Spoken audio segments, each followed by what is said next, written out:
We meet Zinzi. She cleans. Her struggle is real. Today, her man Max gets released from prison after a 2-year stint. She heads out the door. On her way out, her landlord Enrico stops her. He reminds her that she's 3 months late on rent. Damn, 3 months. He lets her know he wants payment, cash or ass. Zinzi arrives at the prison. She waits and waits and waits. No Max. The prison guard tells her that Max has been gone. Confused, Zinzi visits all of Max's old hangouts. He's nowhere to be found. She goes to file a missing person report. The police tell her he's probably at some jump-off's crib. She gets home and Enrico is still hunting for booty or rent. He damn near breaks her door down in pursuit. Zinzi still gotta pay bills. Off to work. Client 1, white lady. Client 2, Lafuno, a writer. This dude is inspired by her. Not sure whether he's inspired by her character or inspired the way that Enrico is. Final client for the day, Hendrix. He's a street hustler. He has history with Max. She tells him that he's looking for Max. He didn't know that Max was out. He lets her know it ain't safe for Max in the streets. Max owes money to a local boss, Jackson. Hendrix leaves the room with his safe open. It contains lots of money and a gun. Zinzi got a hawkeye on it. Zinzi blackmails Hendrix's old lady to get Jackson's address. She goes to see Jackson. He says that if he can't get his hands on Max, she'll have to do. Jackson comes at her. She popped old boy. He dead.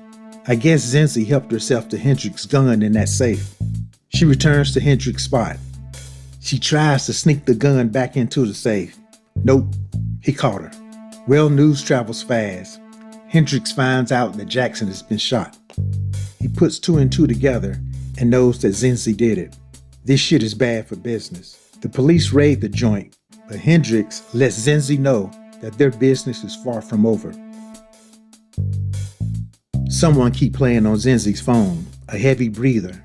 She thinks it could be Max, but it sounds more like Michael Myers to me. New character, Blessing. He's Hendrix's boss, and he was Jackson's boss. He's not happy about Jackson getting clapped. That's one revenue stream going down the drain. Blessing even suspects that Hendrix may have had a hand in Jackson's death.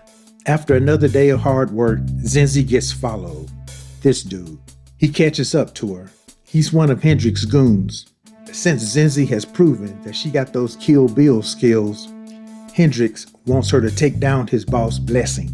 Well, Zinzi is in kill mode.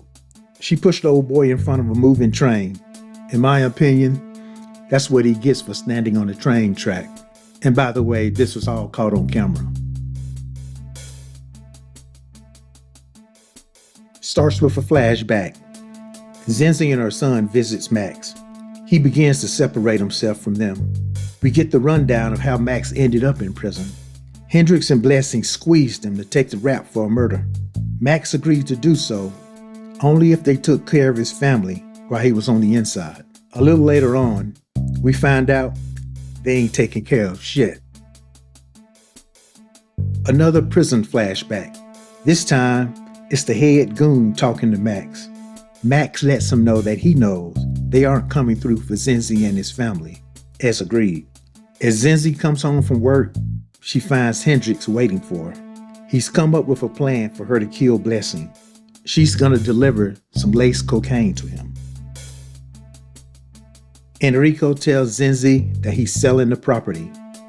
She has to get to stepping. Zinzi goes on a campaign for Enrico not to sell. That's a bold move for someone that's 3 months late on rent.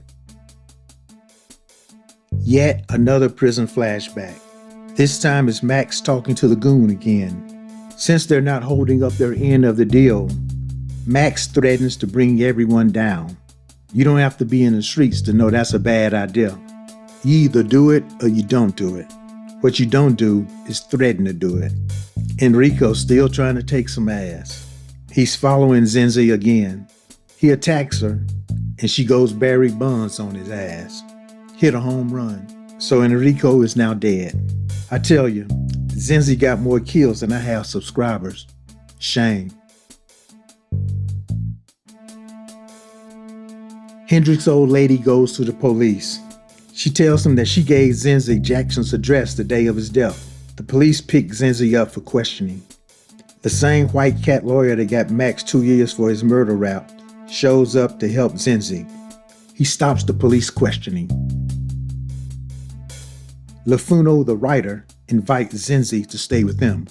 Hopefully this is not Enrico Part 2. Zinzi low-key confesses to him that she's on a hot killing spree. Zinzi goes to seek assistance from her sister. After the meeting, the top goon abducts Zinzi. He takes her to Hendrix. Hendrix tells her, enough playing around. Tonight is the night that you kill Blessing, or else your sister gets got. The top goon sneaks Zinzi into Blessing's strip joint. She puts the dirty coke on his table. He takes a hit. Instead of letting him enjoy his high, she comes in with questions about Max. She almost gets shot in the head in the process. Blessing does tell her that Max is dead, but I don't know if that was just the coke talking or not. Anyway, the dirty coke hits old boy's system and he goes horizontal. He was taking too long to die, so Zinzi cut off his air supply to speed things up. Zinzi is putting up BTK numbers in this show. At the end, the white lawyer shows up to the crime scene, and he's looking at everyone with suspicion. I saw the trailer and I wasn't expecting much. The filming seemed kind of grimy. However, after the first 3 episodes, I'm on board. Plus, I think it's only 6 episodes anyway. I know it's not supposed to be a comedy, but every time little meat Zinzi gets cornered, I know hell's about to follow. I'm in.